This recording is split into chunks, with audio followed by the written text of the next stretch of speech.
Hello mga kaligaya! Samahan niyo kami kung ano-ano ang mga kinain namin sa Yabangan Nights kagabi Part 1! Super daming tao at sobrang dami rin ng mga food stalls. Ikaw na lang talaga ang mahihirapan kung ano ang kakainin mo sa dami ng pagpipilian. Siyempre, pagdating namin, nag-ikot-ikot muna kami. At grabe, totoo talagang mabibingi ka sa mga tunog ng mga motor. Talaga namang isa ang Yabangan Nights sa mga inaabangan tuwing fiesta ng Lipa. May nakita kami dito na pwede magpa-picture kasama ang mga ahas. Pero parang ibang ahas yatang sinisipat itong isang to. Kaya hinila ko na, tara na at magtingin pa tayo.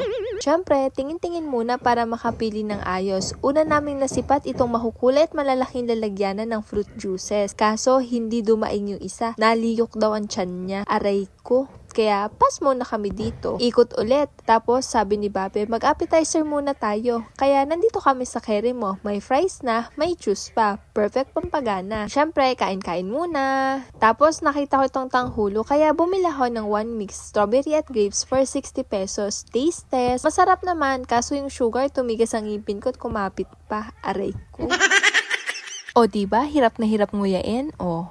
For the food vlog yarn. At ako may nakita ring inihaw na pusit. Katabi lang nang binila ko ng tanghulong inihaw na pusit. Kaya tinay din namin ni Babe. Tig-isa lang kaya nagpaihaw na kami. Yehey! Luto na! Yan, isasasaw na namin siya sa suka na napakaraming sibuyas. Matitem ka talagang itry siya. Kasi tingnan nyo naman, lalo na yung mga onion lovers dyan. Para sa inyo to. Ayan, for the sausaw ang person. Taste test!